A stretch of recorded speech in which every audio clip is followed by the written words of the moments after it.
متی کی انجیل اس کا 27واں باب جو کہ 66 آیات پر مشتمل ہے۔ جب صبح ہوئی تو سب سردار کاہنوں اور قوم کے بزرگوں نے یسوع کے خلاف مشورہ کیا کہ اسے مار ڈالیں، اور اسے باندھ کر لے گئے اور پلاطوس حاکم کے حوالہ کیا۔ جب اس کے پکڑوانے والے یہودا نے یہ دیکھا کہ وہ مجرم ٹھہرایا گیا تو پچھتایا، اور وہ 30 روپے سردار کاہنوں اور بزرگوں کے پاس واپس لا کر کہا، میں نے گناہ کیا کہ بے قصور کو قتل کے لیے پکڑوایا۔ انہوں نے کہا، ہمیں کیا، تو جان۔ اور وہ روپیوں کو مقدس میں پھینک کر چلا گیا اور جا کر اپنے آپ کو پھانسی لی۔ سردار کاہنوں نے روپے لے کر کہا، ان کو ہیکل کے خزانہ میں ڈالنا روا نہیں، کیونکہ یہ خون کی قیمت ہے۔ پس انہوں نے مشورہ کر کے ان روپیوں سے کمہار کا کھیت پردیسیوں کے دفن کرنے کے لیے خریدا۔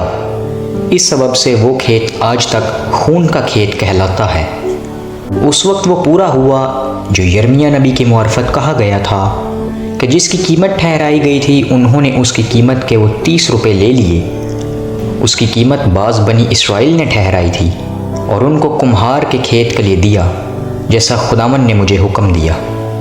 یسوع حاکم کے سامنے کھڑا تھا اور حاکم نے اس سے یہ پوچھا کہ کیا تو یہودیوں کا بادشاہ ہے؟ یسوع نے اس سے کہا، تو خود کہتا ہے۔ اور جب سردار کاہن اور بزرگ اس پر الزام لگا رہے تھے، اس نے کچھ جواب نہ دیا۔ اس پر پلاطوس نے اس سے کہا، کیا تو نہیں سنتا یہ تیرے خلاف کتنی گواہیاں دیتے ہیں؟ اس نے ایک بات کا بھی اس کو جواب نہ دیا، یہاں تک کہ حاکم نے بہت تعجب کیا۔ اور حاکم کا دستور تھا کہ عید پر لوگوں کی خاطر ایک قیدی جس سے وہ چاہتے تھے چھوڑ دیتا تھا۔ اس وقت برابا نام ان کا ایک مشہور قیدی تھا۔ پس جب وہ اکٹھے ہوئے تو پلاطوس نے ان سے کہا، تم کسے چاہتے ہو کہ میں تمہاری خاطر چھوڑ دوں؟ برابا کو یا یسوع کو جو مسیح کہلاتا ہے؟ کیونکہ اسے معلوم تھا کہ انہوں نے اس کو حسد سے پکڑوایا ہے۔ اور جب وہ تخت عدالت پر بیٹھا تھا تو اس کی بیوی نے اسے کہلا بھیجا کہ تو اس راست باز سے کچھ کام نہ رکھ، کیونکہ میں نے آج خواب میں اس کے سبب سے بہت دکھ اٹھایا ہے۔ لیکن سردار کاہنوں اور بزرگوں نے لوگوں کو ابھارا کہ برابا کو مانگ لیں اور یسوع کو ہلاک کرائیں۔ حاکم نے ان سے کہا کہ ان دونوں میں سے کس کو چاہتے ہو کہ میں تمہاری خاطر چھوڑ دوں؟ انہوں نے کہا، برابا کو۔ پلاطوس نے ان سے کہا، پھر یسوع کو جو مسیح کہلاتا ہے کیا کروں؟ سب نے کہا، وہ مصلوب ہو۔ اس نے کہا، کیوں؟ اس نے کیا برائی کی ہے؟ مگر وہ اور بھی چلا چلا کر کہنے لگے، وہ مصلوب ہو۔ جب پلاطوس نے دیکھا کہ کچھ بن نہیں پڑتا بلکہ الٹا بلوا ہوتا جاتا ہے، تو پانی لے کر لوگوں کے روبرو اپنے ہاتھ دھوئے اور کہا، میں اس راست باز کے خون سے بری ہوں، تم جانو۔ سب لوگوں نے جواب میں کہا، اس کا خون ہماری اور ہماری اولاد کی گردن پر۔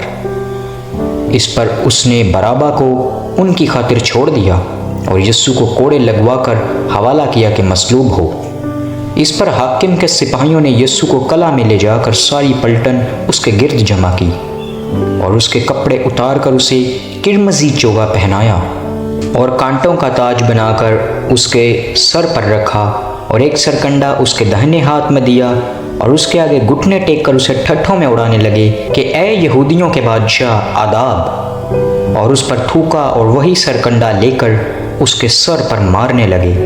اور جب اس کا ٹھٹھا کر چکے تو چوگا کو اس پر سے اتار کر پھر اسی کے کپڑے اسے پہنائے اور مصلوب کرنے کو لے گئے۔ جب باہر آئے تو انہوں نے شمعون نام ایک قرینی آدمی کو پا کر اسے بیگار میں پکڑا کہ اس کی صلیب اٹھائے، اور اس جگہ کو جو گلگتہ یعنی کھوپڑی کی جگہ کہلاتی ہے پہنچ کر پت ملی ہوئی میں اسے پینے کو دی، مگر اس نے چکھ کر پینا نہ چاہا۔ اور انہوں نے اسے مصلوب کیا اور اس کے کپڑے کرا ڈال کر بانٹ لیے، اور وہاں بیٹھ کر اس کی نگہبانی کرنے لگے، اور اس کا الزام لکھ کر اس کے سر سے اوپر لگا دیا کہ یہ یہودیوں کا بادشاہ یسوع ہے۔ اس وقت اس کے ساتھ 2 ڈاکو مصلوب ہوئے، ایک داہنے اور ایک بائیں، اور راہ چلنے والے سر ہلا ہلا کر اس کو لان تان کرتے اور کہتے تھے، اے مقدس کے ڈھانے والے، اور 3 دن میں بنانے والے اپنے تائیں بچا۔ اگر تو خدا کا بیٹا ہے تو صلیب پر سے اتر آ۔ اسی طرح سردار کہن بھی فقیہوں اور بزرگوں کے ساتھ مل کر ٹھٹھے سے کہتے تھے، اس نے اوروں کو بچایا، اپنے تائیں نہیں بچا سکتا۔ یہ تو اسرائیل کا بادشاہ ہے، اب صلیب پر سے اتر آئے تو ہم اس پر ایمان لائیں۔ اس نے خدا پر بھروسہ کیا ہے، اگر وہ اسے چاہتا ہے تو اب اس کو چھڑا لے، کیونکہ اس نے کہا تھا میں خدا کا بیٹا ہوں۔ اسی طرح ڈاکو بھی جو اس کے ساتھ مصلوب ہوئے تھے اس پر لعن طعن کرتے تھے۔ اور دوپہر سے لے کر تیسرے پہر تک تمام ملک میں اندھیرا چھایا رہا۔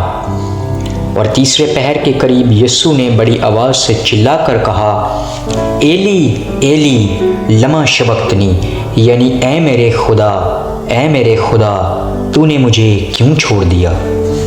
جو وہاں کھڑے تھے ان میں سے بعض نے سن کر کہا، یہ ایلیا کو پکارتا ہے۔ اور فوراً ان میں سے ایک شخص دوڑا اور اسپنج لے کر سرکہ میں ڈبویا اور سرکنڈے پر رکھ کر اسے چوسایا۔ مگر باقیوں نے کہا، ٹھہر جاؤ، دیکھیں تو ایلیا اسے بچانے آتا ہے یا نہیں۔ یسوع نے پھر بڑی آواز سے چلا کر جان دے دی، اور مقدس کا پردہ اوپر سے نیچے تک پھٹ کر 2 ٹکڑے ہو گیا، اور زمین لرزی اور چٹانیں ٹرک گئیں اور قبریں کھل گئیں، اور بہت سے جسم ان مقدسوں کے جو سو گئے تھے جی اٹھے، اور اس کے جی اٹھنے کے بعد قبروں سے نکل کر مقدس شہر میں گئے اور بہتوں کو دکھائی دیے۔ پس صوبیدار اور جو اس کے ساتھ یسوع کی نگہبانی کرتے تھے بھونچال اور تمام ماجرا دیکھ کر بہت ہی ڈر کر کہنے لگے کہ بے شک یہ خدا کا بیٹا تھا۔ اور وہاں بہت سی عورتیں جو گلیل سے یسوع کی خدمت کرتی ہوئی اس کے پیچھے پیچھے آئی تھیں، دور سے دیکھ رہی تھیں۔ ان میں مریم مگدلینی تھی، اور یعقوب اور یوسیس کی ماں مریم، اور زبدی کے بیٹوں کی ماں۔ جب شام ہوئی تو یوسف نام ارمتیہ کا ایک دولت مند آدمی آیا جو خود بھی یسوع کا شاگرد تھا۔ اس نے پیلاطوس کے پاس جا کر یسوع کی لاش مانگی، اور پیلاطوس نے دے دینے کا حکم دیا۔ اور یوسف نے لاش کو لے کر صاف مہین چادر میں لپیٹا اور اپنی نئی قبر میں جو اس نے چٹان میں کھدوائی تھی رکھا۔ پھر وہ ایک بڑا پتھر قبر کے منہ پر لڑکا کر چلا گیا، اور مریم مگدلینی اور دوسری مریم وہاں قبر کے سامنے بیٹھی تھیں۔ دوسرے دن جو تیاری کے بعد کا دن تھا، سردار کاہنوں اور فریسیوں نے پیلاطوس کے پاس جمع ہو کر کہا، خداوند ہمیں یاد ہے کہ اس دھوکے باز نے جیتے جی کہا تھا، میں 3 دن کے بعد جی اٹھوں گا۔ بس حکم دے کہ تیسرے دن تک قبر کی نگہبانی کی جائے، ایسا نہ ہو کہ اس کے شاگرد آ کر اسے چرا لے جائیں اور لوگوں سے کہہ دیں کہ وہ مردوں میں سے جی اٹھا، اور یہ پچھلا دھوکہ پہلے سے بھی برا ہو۔ پیلاطوس نے ان سے کہا، تمہارے پاس پہرے والے ہیں، جاؤ جہاں تک تم سے ہو سکے اس کی نگہبانی کرو۔ پس وہ پہرے والوں کو ساتھ لے کر گئے اور پتھر پر مہر کر کے قبر کی نگہبانی کی۔ آمین۔